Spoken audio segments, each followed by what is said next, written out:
زي كده passion للفيمينين انرجي والاركيتايبس بتاعت الفيمينين، ازاي انها مش ست واحده بس، انها دور ام بس، هي حبيبه، هي بنت صغيره، هي مراهقه، هي هتبقى ست كبيره بعد كده. كل الادوار ديت احنا بنمر بيها، وما نبقاش في دور واحد بس. ممكن نرجع طفله تاني، ممكن وانا في سني ده عايزه العب شويه الادفنتشر. ففي حاجات قعدت بقى اخش ديب، يعني ايه فيمينين ويعني ايه ماسكن. كنت بقرا كتير قوي من مثلا من 10-12 سنه في الموضوع ده في الحته بس دي.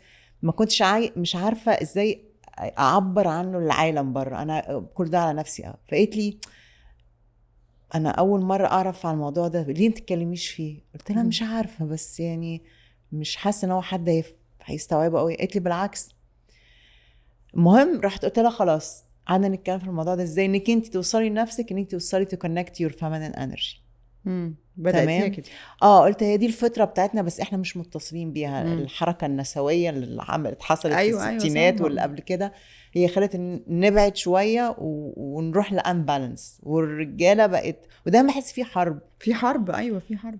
يعني وانا في اي كومنت بقراه لما يبقى الفيديو راح فايرل ولا حاجه، الاقي ايه والرجاله مش عارفه ايه، اصل الستات دول ما في ستات عادة. انت بتقوي الستات. ما اعرفش يعني. على فكره اقول لهم انا مش مع ده، انا معاكم انتوا الاثنين.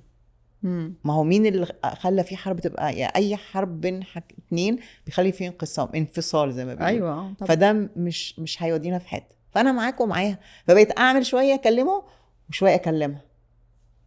فدخلتي بقى. فلما بقيت اللي بيجوا لي مثلا عشان سيشنز كده، بيبقى انا مش لاقيه نفسي، وبعدين الاقي في الجدر خالص هي مش عارفه توصل العلاقه اللي بتحبها، او في خناقه بينها وبين حبيبها او شريكها. او قلت الله هم ليه بياخدوني الحته دي؟ ليه؟ واكلمه واخليه يجي يتكلم معانا احنا الاثنين مع بعض. قلت لها لا نهدى شويه. المهم لغايه ما المنتور قالت لي على فكره الريليشن فعلا هي بحر طويل، بس اني بارت اوف ذا ريليشن شيب.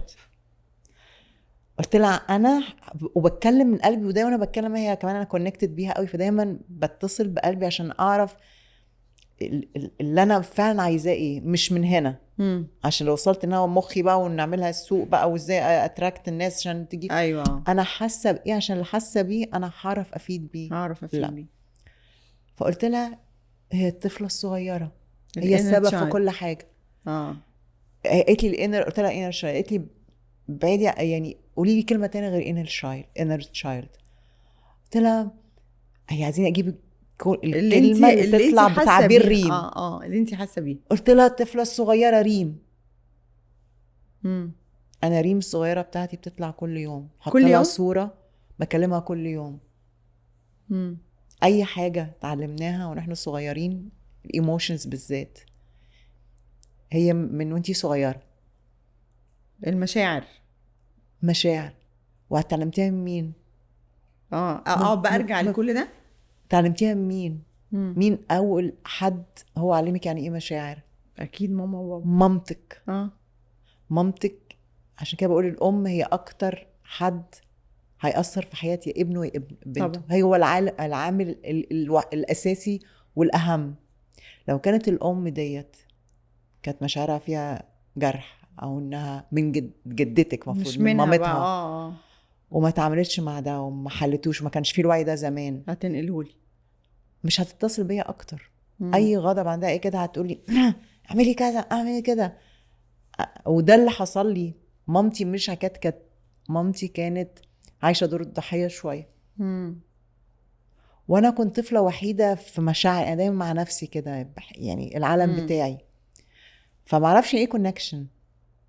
هو مين مع اني ماما كانت طيبه جدا بس كل شويه ارجع لها، وكل ما اقرب لها اقول لها تفهمي يعني ايه مشاعرك. انا بحرر نفسي اكتر.